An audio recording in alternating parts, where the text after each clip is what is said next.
Hello everybody, welcome back to Screenstars. I'm here today to bring you my review for the 2024 action thriller Wanted Man. The film is co-written, directed and starring Dolph Lundgren. Also starring in the film is Christina Villa, Kelsey Grammer and Michael Paré.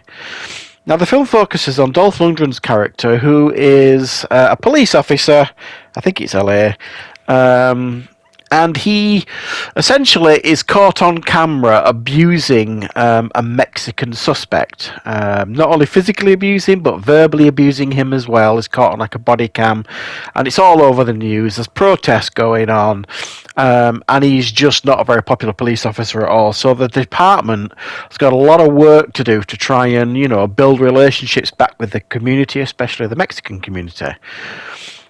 And this detective, played by Dolph Lundgren, Travis, is sent on a mission to Mexico to extradite a Mexican prisoner back to the US who witnessed two American DEA agents getting murdered.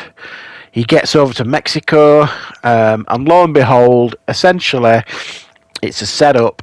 He is ambushed, they are ambushed, and he has to fight for survival in order to get back to the US with his witness in one piece. Right, what are my thoughts on Wanted Man? Well, the one thing that kept going through my mind when I was watching this film was The Gauntlet. The Clint Eastwood classic film from the 70s, The Gauntlet. It's one of my favourite Clint Eastwood films. It's not one that many people kind of talk about in regards to Clint Eastwood's filmography, but I've always liked it, and it's a very, very similar storyline. Essentially, in that film, Clint Eastwood goes across state somewhere to collect a witness to a crime, and whilst bringing her back to kind of give her evidence, they are set upon by all sorts of people trying to silence her as a witness. Very, very similar concept, really.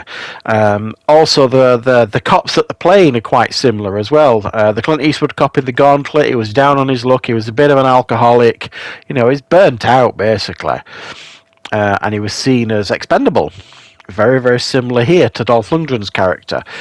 To some degree, anyway, to a large degree, he's pretty burnt out. He's a bit of a drunk. He's definitely a bit of a racist. That's quite clear at the beginning.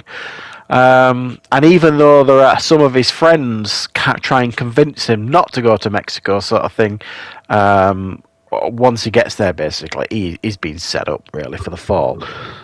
So they're very similar storylines. I mean, the events that play out are slightly different, but it's a similar concept. So basically, if you like The Gauntlet, you're probably going to find this, certainly watchable. And while this doesn't compare to the Clint Eastwood classic, I found this certainly very, very watchable. I'm not going to lie. Dolph Lundgren, I think, has improved greatly over the years as an actor. I'm not saying he's going to knock it out of the park if he did Shakespeare on stage or anything, but, he works quite well. He can handle the action set pieces most of the time. Interestingly, and I've tried to look into this, and I'm not sure, and I know he's had some health issues these last couple of years. I think he's been dealing with, cancer and all sorts of things. I think he's managed to get over, but he's dealing with, in this film, it's like a limp. He's really struggling to walk, and I don't know if it was a real life issue. It looks like it's a real life issue, but they actually talk about it in the film as well. There's a scene where his captain kind of says to him, how's the ankle or something like that, or the foot. He says, oh, it's all right, I'll have some surgery on it, I'll be back to I'll be back, no problems. And I'm wondering if they kind of wrote that in to the film to kind of explain it, because there are some scenes in this film where it's clearly not Dolph Lundgren in the fight scenes and stuff, and that I'm not sure. I mean, he's not a young man anymore. We know this, but I'm not sure if this is because of his health while he was making this, or the state of him physically while he was making this. But there's also a strange scene at the beginning of the film where the first time you see Dolph Lundgren is like jogging on a beach, and in actual fact, it's not Dolph Lundgren at all. It's clearly a body double, and he's jogging absolutely fine. And then almost like the next scene, he's limping, and they're talking about his foot. So it's a bit odd how they kind of try and show he's got no issue, and then the next scene they show he's got a problem. So physically, he's not as up to the task as he would be normally in a film like this, but he still manages it okay. Because this is not what you would have described as like a thriller minute action film. You know, there are action scenes in it, but it's almost like, you know, he's playing this burnt out cop that just kind of manages to get through. He's not like this guy that could just take everybody out or anything like that. You know, he's in serious danger for the majority of the film, as is his witness. Now, obviously, you may remember at the beginning when I described the cast, we've got Kelsey Grammer in this film. Kelsey Grammer of Frasier fame. Now, Kelsey Grammer is not my immediate thought when I'm thinking of casting someone in an action film. I don't believe he's ever done one. I know he was in Expendables 3, but that wasn't really an action part. Yeah, I'm not sure what to make of Kelsey Grammer in this film.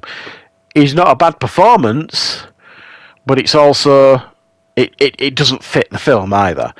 And the big reveal or twist is not hard to predict by any stretch of the imagination. So this film is woefully predictable, completely and utterly woefully predictable from beginning to end. There's nothing you won't be able to predict. So who is the bad guys? You'll figure that out fairly quickly. And the plot of the film, you'll figure it out fairly quickly. You'll map it all out in your head, and it will all happen pretty much how you kind of think it is. So that there's nothing original here. The film doesn't take any risks at all. But it's a nicely made film. I mean, I know Dolph Lundgren has directed a handful of things now, but I actually don't dislike his direction. You know, there's some a little bit of skill going on here with his direction. I'd like to maybe see him expanding it a little bit more, do a film with maybe a little bit more budget, and a film that takes a few more risks with some more interesting characters, because while his character I thought was fairly layered and quite interesting, he's kind of the only one really in the film.